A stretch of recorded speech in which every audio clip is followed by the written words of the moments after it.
By the age of 13, Dorothea Taylor knew she wanted to play drums for the rest of her life. From participating in a drum and bugle corps to playing a drum off with Nick Cannon, Dorothea Taylor has become one of the biggest social media drum instructors on the internet.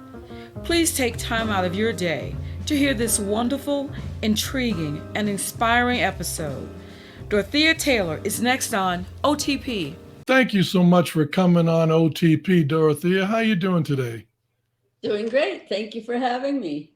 Oh, this is great. I've been watching you online, and you're playing, and it's just spectacular. That's the best way I can describe it. So thanks for taking the time out to come on the podium. We do appreciate No problem. it. Let's start right at the beginning. Where are you from? I'm from a little town in the Upper Peninsula of Michigan, right up on Lake Superior, right before you fall off the edge of the earth. It's so far up. So how long did you stay there before moving on? I got married when I was 19 and then left. And so I've been gone ever since. So I was there my first 19 years. Right. Now, that leads me to your mom and dad. Did they play an instrument at all? No, not at all. But my father, I think he could have been a drummer. When he was at the dinner table, he was always tapping his knife and his fork. And I remember my mom getting mad at him because he was making so much noise. So it was in there somewhere. It had to be, yeah. It wasn't cultivated yet, Because his mother and his sister played piano and his mother played piano by ear. Oh. So she had really good rhythm. So I think that's where I got it from. There you go. Yeah. Now, do you have sisters and brothers? I have one sister, and she marched drumline as well. And I think you might have seen her in a couple of my videos. Oh, wow. Great. Now, I did see you, I think it was your sister. I think you guys were practicing a snare drum or some exercise. Was that her? Or I'm not sure. Yep, that was my sister. Oh, yeah. I would love to see a drum off between you and your sister. She doesn't play drum set. Uh-huh. She's never been in a band or anything, but she marched, and so she has some good chops as well. Okay, so now you leave Michigan and you're married.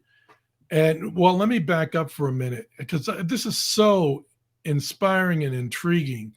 So you go to school and you're in, how do they have band there? Like most of us have gone in 6th grade or what have you, start beginning band. What was your beginning? Well, in 6th grade, I started on saxophone because girls didn't play drums. So I was not invited to play the drums. But living where I did in that small hometown, we had a drum and bugle corps. And they practiced just a couple of blocks from our house. And I could hear them down in we called it the playground, where the football field was. Right. And so I could hear them. And I knew I wanted to play drums. But like I said, I had to play the saxophone in 6th grade. And then I couldn't, the store owner that rented the instruments, he wanted it paid full out. And at that time, my dad had been in the hospital with some stomach surgery and couldn't afford to make the payment. And they wouldn't wait until he got back on his feet and going back to work. And so I had to hand the saxophone back in. But, so I only played during 6th grade and not even the full 6th grade. And so then in 8th grade, I joined the drum and bugle corps, and I went in and signed up for drums and just to see what would happen. And they didn't question it. I went right into the room and signed up for drums, and the rest is history. I marched for 6 years. So I never did high school band. I never did middle school band after the 6th grade. Wow. Now, wait a minute. I got to back up for a minute. I play sax. So, did you like the I saxophone at I all? did, yeah, and because I played piano, I took piano lessons for 6 years, third grade through eighth grade, and so by sixth grade, I had already been playing piano for 3 years. I got the saxophone and hadn't even gone in for any instruction yet, and I was playing tunes on it Yeah, because I could read music. right, right. So You, yeah, I did like it. if life turned a different way, you might be sitting here right now saying, "Yeah, I love sax. I've been playing it all my life." But I think if you're a drummer, this is Yeah, what I think. If right. you're a drummer, you know it Yeah, because you listen to every single tap, whether it's windshield wiper blades, yeah. if it's dripping water, you're making rhythms out of it. Right, And right. so I think I was born to be a drummer. So that leads me because I want to get into that, but you really, I feel the same way. You have this instinctive feel for which direction you should go, whether it is the sound of the flute, the sax, the trumpet, or the beat of the drums and so forth. Yeah. So you go into this drum and bugle corps. What was the name of the drum and bugle corps? It was called the Blue Notes. Blue Notes. Mhm. Okay. Did you guys go to DCI or anything like the Well, competitions? because this was a long time ago. Yeah, I joined in 1963 and right on. marched 64, 65, 66, 67, 68, 69, and even the beginning of the summer of 70. Wow. And then I got married in July, but I had already been marching in different competitions, but it wasn't called DCI yet, even Oh, as of 1970. I think if you look up when was DCI started, I think it was 72 or 73. wow. Yeah, yeah, yeah. But it was the same. I mean, it was the Right. same, the Cavaliers, the Troopers, Sure. Yeah. you know, Blue Stars and all the Yeah. different corps, and we marched with them. But they were like saying Class A, and we were down Right. below that. We must have been called a Class B or something Right. because Right. we Right. didn't have the volume that they did. There were, Sure. Yeah, hundreds of Matt. them on the field. We were small. Yeah, yeah. They're massive. But Yeah. I mean, the skill that you receive, I went out for the 27 Lancers, I think I told you, out of Oh Massachusetts, yeah, yeah. but I didn't have the skill level. The skills that you acquire when you get in there, the rudiments, it's all rudiments like you talk about. And Yeah. so that is amazing. And so let me ask you, do you think that you either benefited or did you lose something from not being in the high school quote unquote traditional route through high school band and so forth and symphonic band?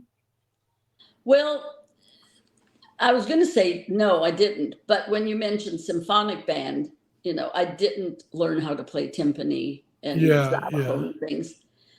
I did play some timpani some in our local Mhm. symphonic orchestra here Right. for a while, but I wasn't trained in it. So, it took me a while to find the note Yeah, where I would have known how to do that if sure. I had been trained for it. Yeah. But I don't think our high school at that time, because it was kind of a small school, I don't think that I missed out on anything. I don't Right. think that I missed out from then. If I had gone to college and studied music, and then I would have definitely, had orchestral training. Right. Right. Right. This is so fascinating because you took this other one of the reasons I love this podcast because everybody has a different route they take on their musical journey. Hmm. And I'll put it this way: a lot of us go through the music educational route, high school marching band or symphonic band and so forth.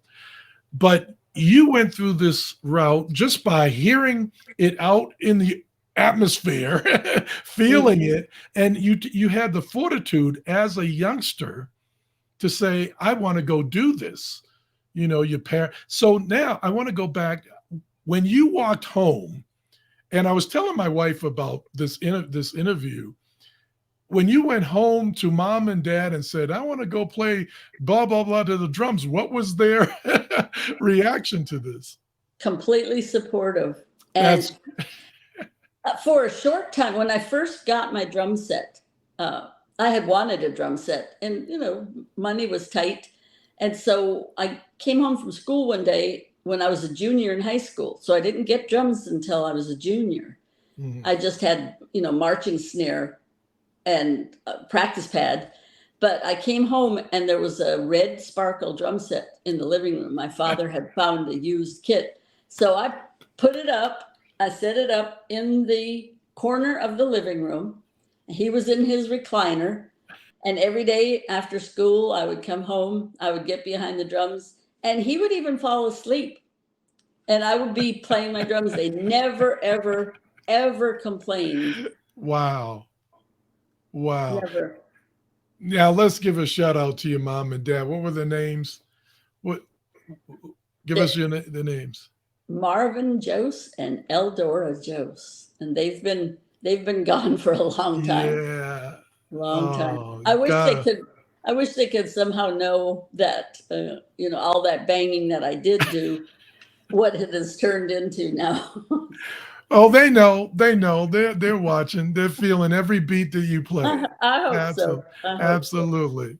So, okay. So now you're in the Corps and you're moving on. I got to stop at your husband. First of all, you get married. What's your husband's name, if I may ask? James Taylor. Wait a minute, you're making that up. No, James Taylor, but it's not the James Taylor. I wish it was. Yeah, he'd have a lifetime drummer. I know my husband doesn't play anything. So when we got married, I think you're probably going towards this. When we got married, I think he thought, well, she's played drums. Now we're married. We're going to have children. There's not going to be any more drumming. But I fooled him. Okay, wait. I want to get a little personal here. You tell me to shut up if you need to. But so how did you all meet? How did you and James meet? We had a place. It was actually a bar in the front for adults, but in the back, there would be bands back there, and they didn't serve alcohol, but it was in the back room. You had to go through the bar to get to the back room. And that's where all the teenagers hung out if you wanted to go and dance. In Michigan. In Michigan. He was stationed at the Air Force Base. Okay. And he had just come to town, and friends said, do you want to go to town with us? There's some, venues that we always go to. And he went, and I was there with friends, but I don't think I was playing drums that night. I don't think so. I think I was just there with friends dancing and all. And we danced together, and he told me his name and where he was stationed at the Air Force Base. And that was the end of that. We dated ever since. So he was in the Air Force. Mm-hmm. And he was from Myrtle Beach. And so at 19, we were in love, and he got orders to leave. Well, I was from Michigan, way up here. He's from Myrtle Beach here, and he got orders to Klamath Falls, Oregon, all the way across. So I figured I will never see him again. Yeah. So we decided to get married. God bless you. We've been married 53 years. Oh, God bless you. That is great. Now, so I wish I could hear the conversations. He knew you were a drummer, and so you get married, he figures, okay, now we're going to live the traditional life here. Yeah. So did you turn around and go, by the way? Well, when we got married and left Michigan to travel across country, we only had just our car. I took my drum set, took the heads off, packed up our clothes and, whatever we got for our wedding, dishes and towels and bed sheets and everything inside of the shells of the drums. And the drums went with us to Oregon. You got me cracking up. I'm crying because this has to be a movie. This has to be made into a movie because I can see that. Just putting the drums in, piling everything. And what was his leaving? I wasn't leaving without them. So what was his reaction? I mean, when you come out, did it wait? So did he ever turn around and go, is this going to stop? How are we going to, or is it going to be me, you, and the drums? I think he has only realized that I'm not going to stop just in the last 2 or 3 years since social media took off. But it's been 50 some odd years. Yep. He has just realized that there's no stopping me. He's turning around going, well, I've given it 49 years. It should be. Yeah. It should be over by now, but I'm accepting it now. Okay. All right. I'm going to try to move on, but that is just, you've got a movie here. You think Drumline was something. This is going to blow up. This is going to blow up. Okay. So you go to Myrtle Beach. You're still playing, correct? Mm-hmm.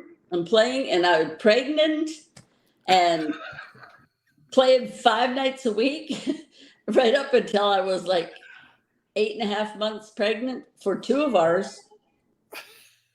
Yep. So I would not only shock the people that were there dancing, with finding a lady behind the drums, but they're like, wait, is she pregnant? I love it. Well, wait, okay. So let's stop there. For the audience, this is why I wanted you on here, because number one, I taught middle school for a long time, 33 years, high school.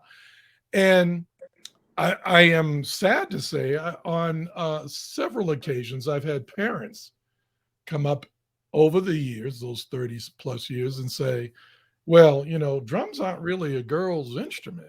I know. Blah, blah, blah. So now you're on the drums, and God bless your parents. They didn't turn around and say, hey, blah, blah, blah, back in the day. And now you're jamming up on stage. Not only are you a female jamming up on stage, but you're expecting and still jamming up on stage. That is great. And also you have a husband that's supportive. This is like a minor miracle. Yeah, I know. So the gigs that I played back in the day, they didn't start until 9, from 9 until 1. And so I would put the babies, because I had 3 children, but, Okay. I would either put them to bed or get them ready close to bed. And then I would leave, and then he would put them, in the bed and be there until I got home at like 1:30 in the morning. This is, that story is amazing, because do you realize, Dorothea, how abnormal that story is? Yes. He was very supportive. And then, he had to get up and work, because he worked 8 to 5 or whatever it be. Right. But so he was very supportive. He did that because there were 2 or 3 different bands, and we had regular weekly gigs, Tuesday through Saturday. Okay. So now, did you go to college in higher education? No. Because I was marching, and then I didn't really want to go the first year, because I didn't really want to I hated school anyway. I didn't really like math. I hated math and history and all that. I did not want to do that. And so I took that first year off out of high school. And then, I was playing, and making good money back then. Sure. $50 a night back then in 1968. That was a lot of money. 5 nights a week. Yeah, So, yeah. And then when I got married, my husband had a full-time job, but my money helped, with Right, school, right. with kids' clothes, formula, school clothes, or whatever it might be. That is amazing. I keep going back to this. We're going to have to write this movie. I can see all of this happening. We're going to ask you at the end of the podcast, who would you want to play you and your husband? We'll have to figure that out. Oh my God. Okay. Let me get back on track. All right. So you get to Myrtle Beach, you're playing gigs. I'm just working this out and digesting this as you're telling me. And you got a great James Taylor. This is nothing but a book and a movie. Have you written this out in a book yet? No, I haven't thought about it. Well, you better get working here. Okay, so James Taylor, and he's supportive on this. And so what type of music and gigs are you playing? Back in the day, the first band that I got in before I even met him was right out of high school. A polka band. We did polkas and waltzes because from Upper Michigan, there's a lot of Finnish people that came from Finland to work in the iron ore mines, and they loved the polka. We did 5 nights a week. I mean, Tuesday night and a Wednesday night during the week, a work week, and the dance floor would be packed with people doing the polka. It was crazy. Right. And then after I got married, the first band that I got in, because we only had 1 year in Klamath Falls, and then we came here. So I didn't play in a band at all. I taught at their local music store. Okay. But when we first came back here to Myrtle Beach, the first band I got in was a country band. And I had never even really listened to country music. Right. It wasn't a thing in Upper Michigan at that time. Yeah. And so I had to learn, a lot of country music. But we played 5 nights a week and had the dance floor was packed every night. And then I did that same band off and on for several years. Yeah. And then by the time after I had my second child, then I joined the local symphony orchestra because I had 2 children and my husband was traveling. He was a salesman for Gerber baby food. And so he would have to spend the night.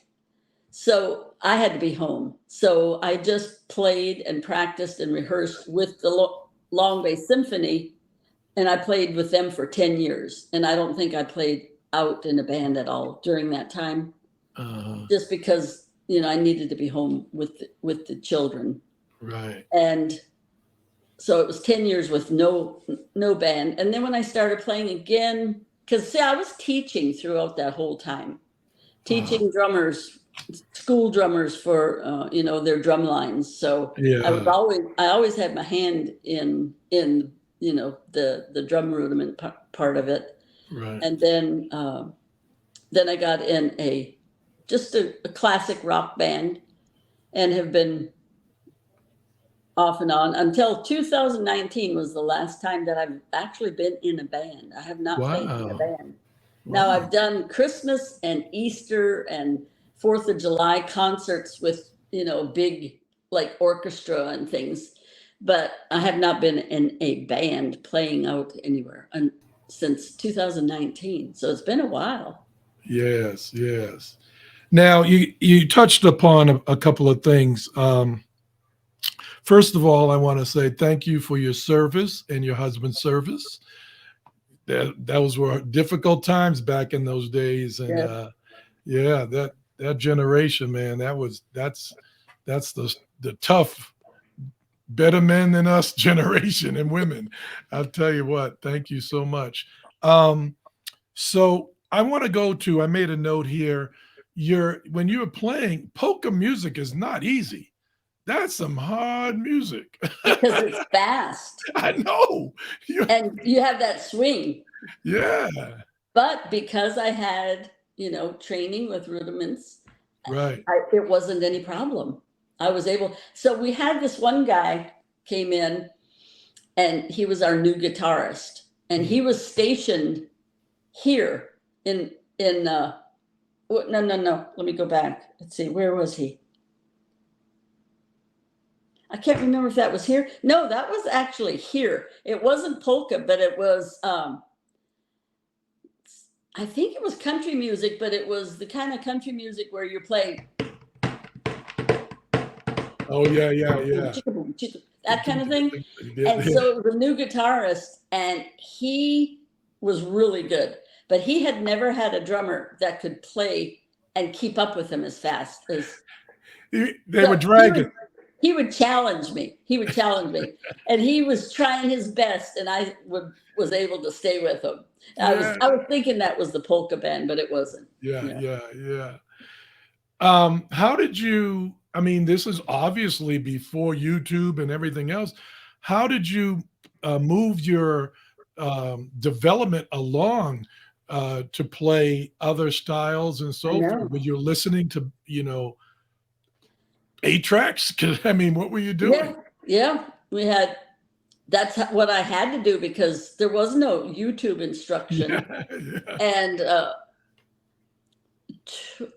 about 25 years ago, I was working in a local music store, and there was a guy that came into town as a lifeguard for the beach in the summer, and he had just come from marching drum corps. Okay. And he showed me some of the new rudiments, because back when I was doing it, we didn't have those rudiments. We didn't have keys and all the crazy kind of radamucules and yeah. We played basic rolls, 5-stroke rolls, 7-stroke rolls. We did play radamucules and paradiddles and drag paradiddles, and that was it. Yeah. So he kept me up to date. Wow. And then I was able to find books on the newer drum styles, and so I've just tried to keep up with it. I hear my wife talking to me again. She had another question, which was, what were some of your people that you followed as a young drummer? Gene Krupa, Buddy Rich, or who did you follow? Mainly Buddy Rich, but Louis Bellson was another one. I really loved his style. Yeah. Gene Krupa, I never really saw as much like on TV, but I would see Buddy Rich on Johnny Carson all the time. Yeah. And Louis Bellson. And then when the VHS tapes were available, I used to buy several of those with different drummers on there and just watch their styles and try to emulate. Yeah. Try to emulate. Now, on that note, and I can't let this go by, but you didn't have any women to aspire to and to look at. Did you know that you were breaking a glass ceiling back then? Well, I that could be so, but Karen Carpenter. So she let me know that was possible to be a woman behind drums, but she was the only one that I had ever seen. Right. And since then, in the last, 10, 15 years, I have been aware of some older ladies that used to play drums way back in black and white films and all that I didn't know about when I was growing up. But I did see Karen Carpenter. And so I knew that, she was doing it and it was okay. So it was okay with me too. Yeah, I do remember that episode or wherever. I don't know if it was on Ed Sullivan's show or one of the TV shows, and I saw her playing, and it never dawned on me that there was a girl playing drums. It's no big deal. Yeah. Fascinating. Okay, so your children are born. You have 3 children. Do they play an instrument now? What's going on with them? Well, my oldest son, he played saxophone, 6th grade through senior year. Mm-hmm. But then after he graduated high school, he never played again. Mm-hmm. And then my middle child is a girl. She just did cheerleading and Mm-hmm. gymnastics and things like that. She didn't. Yeah. She wasn't very musical at all. Uh-huh. And then my youngest son, he took piano and he also danced. And so now Great. he owns his own dance convention, and they travel all over the United States. Great. Wow. That you must feel good about all three of them, of course, and their achievements, and Oh, to yeah. have Oh, to yes. have that Mhm. music background is icing on the. My son, one of us, we have two boys, and our youngest is in the Navy playing saxophone, and to see your children, of course, move on is great, and see the music is also Yeah. inspiring. That's great. So now you're going on, and the children moving on. How? Oh, I wanted to go back to the lessons, private lessons. So, how did you get into? You didn't go into music education. Was that something that you ever thought about becoming a music teacher in the schools, or how did that work? Well, I didn't really want to because I knew I had to go to college and get a degree. And by Yeah, then, I was married and we had our right. first child when I was 20. I got married at 19 and I had our first child at 21. Okay. And so, it just wasn't something. But I was able to teach drum lines, and then ever since we've lived here, really, I have been called by band directors. And so I go and teach different schools in the county. I've done Yeah. workshops, drum workshops. I go in and help students get ready for their Right. like regionals and all Right. county, all state, and things like that. And if jazz band, get them ready for their the Right. jazz feel. And so I've been able to teach, and then Right. private students. And right now I have several private students, but they're virtual private students. Right. Right. We're going to touch upon that. Here in Albuquerque, the private lessons is a huge part and has been a huge part of the development of kids throughout. Right. And Right.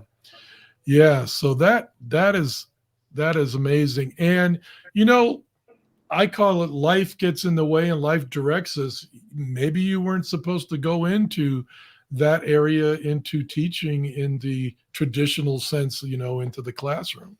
I might mean, not have had as many opportunities and Right. experiences Yeah. if I was. Right. Okay. So now you're going along and you're still playing after your children leave, and you're moving on with your life continuously with bands. Yes, that's Mhm. still happening. Okay. Well, like I say, up until 2019, I went out to Vancouver to Drumeo in 2019, and I'm just going to say right out that the drummer that filled in for me while I was gone, it was only one gig.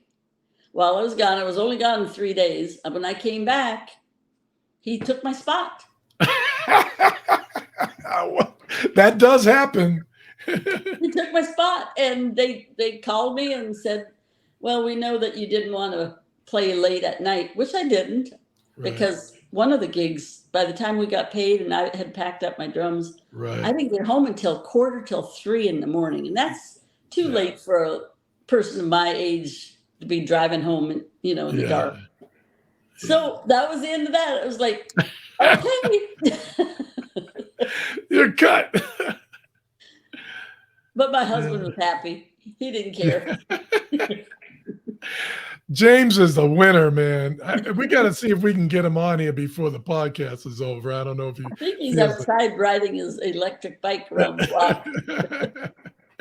Okay, so 2019, the gigs, come to a stop there, and we haven't approached the pandemic yet.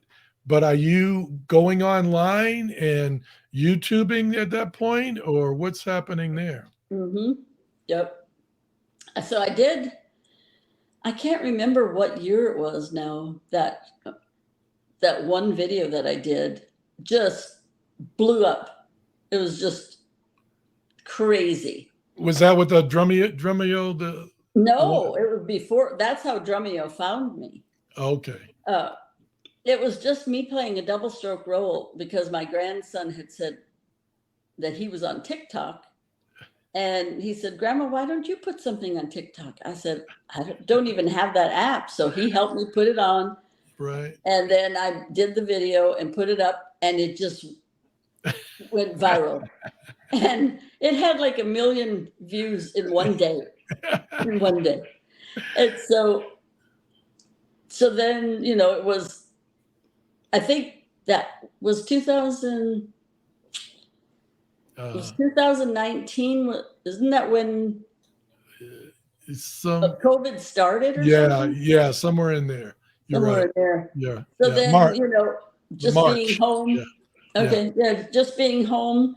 And then because that video had done so well, then I said, well, I'm going to do another one, and I'll put one on Instagram, and I'll, and so it's just taken off, and right. the views are just insane. Now, this is a great way to go into, here we are, both of us, we're a little bit over 18 years old. Yeah, just a little. But you have kept this spirit young inside of you, not only physically and mentally and all of that, but a lot of my colleagues, friends that are my age and older, technology, definitely during the pandemic, was a challenge for them. Mm-hmm. But you have kept it going, and not only that, you've embraced it, and then you find yourself on the Tonight Show. I know. Isn't that wild? How did that happen? Well, because of my TikTok page and my Instagram page and things, going viral. Yeah, right. I get a direct message. Just open up Instagram, and there's a message saying, this is so-and-so from the Tonight Show, Jimmy Fallon's Tonight Show. And would you be interested in being on the show? And I was like, is this for real? Because I didn't know if it was someone trying to scam me or not. And so I answered. I love it. I answered, and then she said something else, and then she said, would you send me your telephone number? And so I did, and then she called, and I could tell then that it was legit. Right. She asked me to be on the show, and she said, can you come? This was like on a Thursday night, like tonight. Can you be on the show on Tuesday? I was like, okay. I mean, it happened that fast.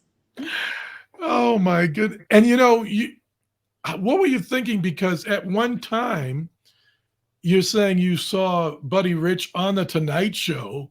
I know. So when I was there and I was in that hall and you could see everybody coming and going, I was like, oh my gosh, I'm at the Tonight Show.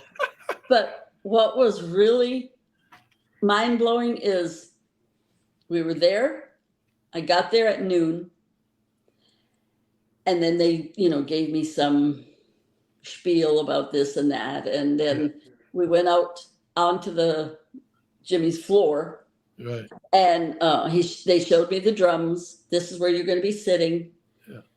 And so they said, would you like to get up there and hit them? And I was like, oh my gosh, they're not in tune, because they were brand new. They were just in their storage. Oh. And so I got to sit behind them and tune them up. Like their tech didn't do anything. They had the drums there, but I tuned them, and they sounded amazing. They really sounded good. Yeah. And so I tweaked them and everything, and then they told me that Jimmy would come out, and then the guys would be over there in the band. Yeah. And just got me ready. And so then I went back to the green room and sat, and then a few minutes, about 7 minutes before 5, I hear, and my husband was already out on the floor sitting. Okay. And I said, yes. And the door opened, and it was Jimmy. and he had just come from hair and makeup. He looked so good, and he did. He looked so handsome, and he just came in to chat, and he said, "Okay, I'll see you in a few minutes." Yeah, yeah. And that was the That's briefing. it. I didn't even know what I was going to play. I really didn't know Yeah. until I sat behind the drums and I played. I had no idea what I was going to do. That's a good lead in. Let's look at a little bit of a clip of that. And for those that are listening to the podcast, go to YouTube, because if you haven't seen this, here we go. Oh, come on. Well, you're going to love that book. Brand new. Congratulations. You're going to play the drums for us, but I heard that you had a special request. I would love to have a drum off with Questlove. A drum off with Questlove. Now we're talking. These drums perfectly fine for you here? These are perfectly fine. I have a kit just like this at home that I can go out with. Yeah, perfect. And once you get up there, get ready to go. We're going to start this drum off. Can I do anything for you? How long have you been playing the drums? 58 years. Hey, that's what I'm talking about. I think you know what's up. Quest, you better bring your A game, buddy. I hope so. I've only been playing for 58 months. Dorothea, whenever you're ready, let the drum off begin. Okay.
Just don't even.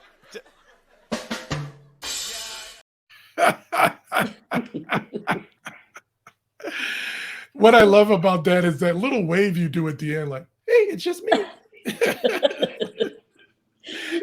It was just this, you know. It was so fun. Oh, so I didn't finish telling you. So we did that. I did my part. They took me off stage, took me back to the green room, had the limo waiting. So I grabbed our suitcases and everything, got in the limo, took us to the airport, and because the airport was in New Jersey somewhere. Oh, okay. I forgot where, Newark, New Jersey or something. Ate dinner there, just found something quick to eat, got on the plane, came home, got in the house, used the bathroom, turned the TV on, and the show came on. So Wow. it was like, we were just there. Wow. Yeah. Technology and Oh my gosh. 21st century. Yeah. Yeah. There you go. That's amazing. So I just can't imagine from going from drum and bugle corps to the Tonight Show. I know. What are you thinking? What are you thinking? Well, I always, before I got married, I wanted to go to California. My cousin lived in California, and I wanted to become a famous drummer. That was what I wanted. And then, I got married, and that was the end of that. So just having the opportunity to do that and, Right. to get on social media and people know me, I guess my Right. goal was reached, that I would become famous. So that is the nice lead into what does playing and what has it done for you inside your soul? you have carried this tempo, this beat, this life of inside that has taken you, I mean, through your parents and them leading you on to your husband, children. It has always been there. Talk about what this element of your DNA has meant to you in your life. Well, I always think that at least I'm not in a rocking chair at my age, just doing cross stitch or knitting. It's been so much more fun. It's fulfilling. It keeps me going. And I have a room full of drums upstairs. I mean, full. There are 5 drum sets. There's congas, there's djembes, cajones, extra cymbals, bongos, you name it. My room upstairs is I just go up there and go, oh, I love it. I love it. You are truly blessed. And I am one of the conductors for a community band here called the New Horizon, Rio Rancho New Horizon Band. It's for players the 50 or over that have played before, want to come back to playing. We need more percussion, by the way. So if you move to Albuquerque, you're coming to us first. Okay. And I've always said the first thing you have to deal with symphonic band is the percussion. If you don't have a percussion section, you're dead in the water.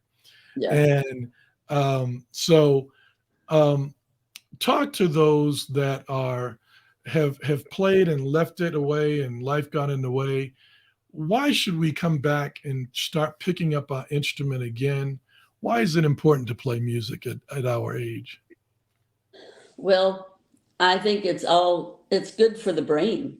It keeps you active and it keeps your thought patterns, because you're concentrating on something besides just, sitting around or just watching TV. You have to study and you have to practice, but I think it moves your endorphins too. And it's just a good feeling. Like when I practice in the mornings or, late morning, afternoon, like today I played some difficult slam paradiddle-diddles because they alternate and they're hard. Right. And when I started out this morning, I was stiff. And so just by practicing, by the time I got it and did a video on it, I was nice and loose. So it gets your endorphins moving. It's just good for you. And people that I'm teaching are older, and some are, like you said, they were in band in high school and then haven't touched it since. Or, they played right up until they were maybe, in their 20s and their job got in the way. Right.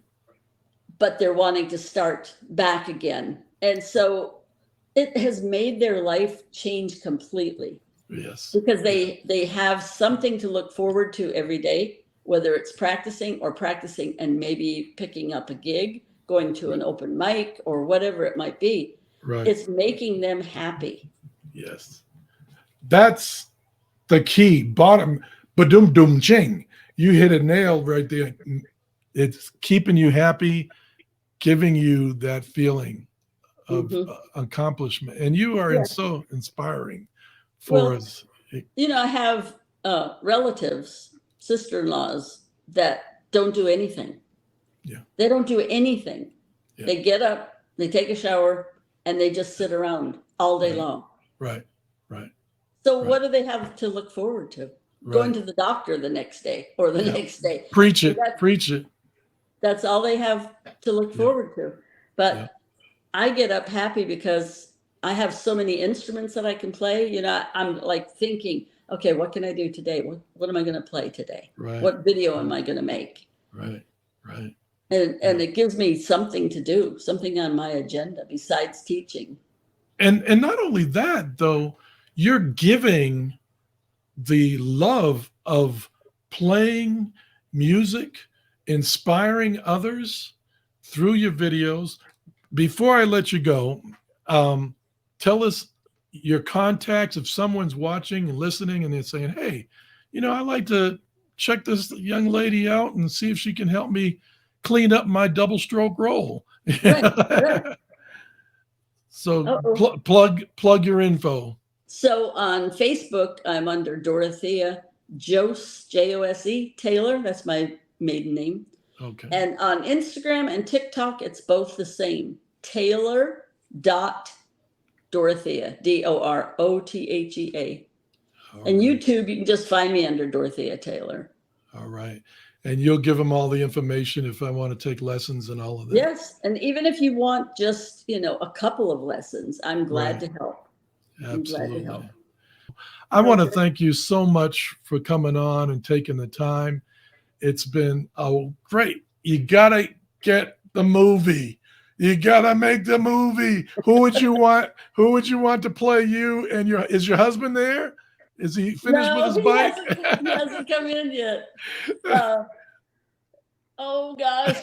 How about Lady Gaga? Oh yeah. Does she play drums? I think she plays drums. She plays piano really well. So yeah. And who could I get for drum? I mean, for my husband. Somebody good and handsome. Yeah.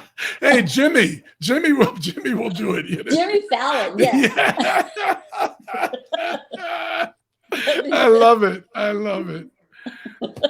You know what? Thank you so much for coming on, Dorothea. It's been a blast, and we want to thank all of the listeners and viewers for coming in, and I hope you enjoyed this episode. If you haven't checked out Dorothea Taylor on YouTube, do yourself a favor, go listen to her jam. It is amazing, and keep doing what you're doing. We appreciate it. I was on Nick Cannon's show in New York too, and you can find that on YouTube, and I battle him as well. Hey, you know what? I'm originally from Grambling State University, and we used to say chop their heads, and you chopped his head on that drum. And you did a great story on Drumline and the movie. Yes. I saw. Yeah. If they haven't checked that out, you got to do that. Yeah, for sure. Oh, thank you so much. Thanks everyone for coming in on this wonderful podcast. You can find this podcast at all your podcast venues. Check it out, and let's go out and play all the right notes. You've been listening to The Podium. If you would like to be a guest on The Podium, email the show at onthe-podium2@gmail.com. That's ONTHEPODIUM2@gmail.com.